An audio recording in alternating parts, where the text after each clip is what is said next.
at Endless Summer Surfside, and we're going to take a look at this resort. This is part of Endless Summer. So Endless Summer is comprised of Endless Summer Dockside, which is over on the other side of the road, and then Endless Summer Surfside. So the biggest pro for staying at Endless Summer is going to be the price. The price point. This is one of the value, Endless Summer and Cabana Bay are the value resorts at Universal Orlando, and Endless Summer is a little bit cheaper, especially if you do a 2-bedroom suite.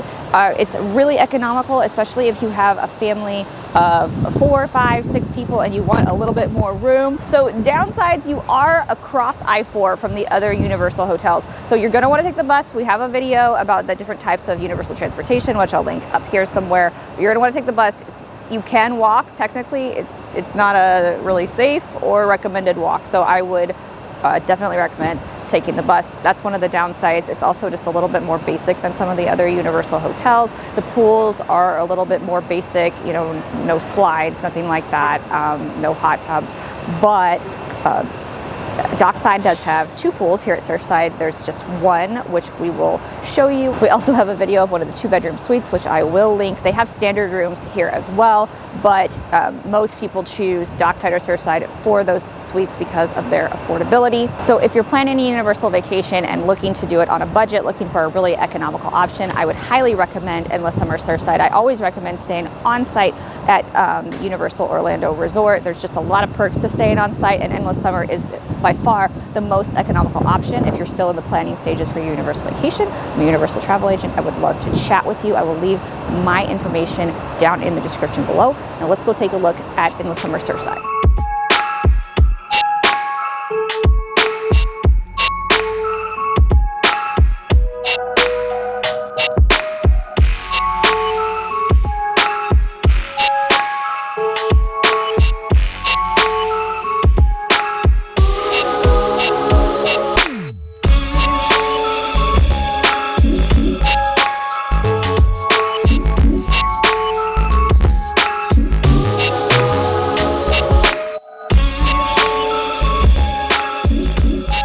So we're coming into the lobby at Surfside. Obviously, it's the holidays right now, but we have Starbucks here. We have your check-in area. There's also Beach Break Cafe, which is open for breakfast, lunch, and dinner. So one of the biggest advantages to Surfside over Dockside is that it is a much smaller resort. There are fewer rooms here, and everything is very easily walkable. So you have the lobby, and then you have a tower on each side. You have Tower 1, Tower 2. Now Dockside is about twice or a little more than twice the size of Surfside, so there's a lot more walking. Also, if you've ever stayed at Cabana Bay, and we do love Cabana Bay, but if you've ever stayed at Cabana Bay, you know that there can be a lot of walking involved there too. So if you have really young kids or some mobility issues or something like that, would highly recommend Surfside over Dockside or Cabana Bay, just because there's a lot less walking involved. Also, if you're working with a travel agent, I can always request that your room is closer to the lobby if walking is going to be an issue. So we have the sandbar just outside of the pool. This is obviously the pool bar. They also have stuff for kids,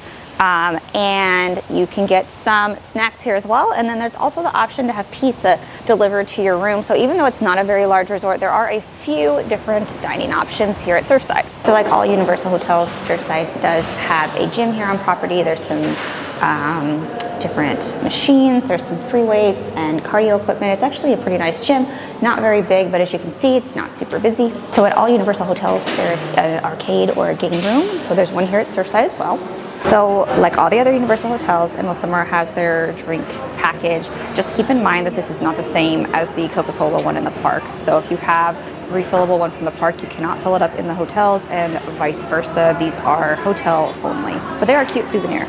All the Universal hotels have a gift shop, so if you meant to grab something in the parks, or you don't want to carry it around, they might have it in the gift shop. The one at Surfside is actually a pretty good size. I think Surfside has some of the cutest branded stuff, and you can only get this stuff at Surfside. One of the key differences for the value resorts at Universal and then the signature resorts at Universal is going to be the pool. So all Universal hotels are going to have a pool, but here at Endless Summer, the pools are just going to be a lot more simple. There's no hot tub, there's no slides.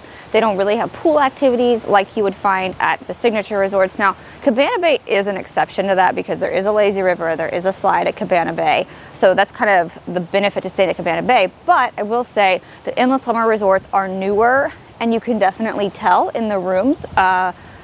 Some of the rooms at Cabana Bay are looking a little bit more worn, need a little bit of a refresh, whereas everything still looks pretty nice and new here at Endless Summer. But if a pool is important to you and you're looking for a signature resort, probably Cabana Bay is going to be your go-to. If you don't mind having a more simple pool, the rooms here at Endless Summer are just a little bit newer, and so that can be a big perk as well. So this was a tour of Endless Summer Surfside. If you're still in the planning stages of your vacation, I will leave my info in the description below. It's a really cold day here in Florida today. This isn't normal. I will leave my info in the description below so you can contact me. I'd love to help you out. Make sure to like this video and subscribe to the channel. We share lots of Universal travel tips, things to know before you go to Universal, hacks, and so much more. So make sure to subscribe if you love Universal Orlando content, and we'll see you in the next one.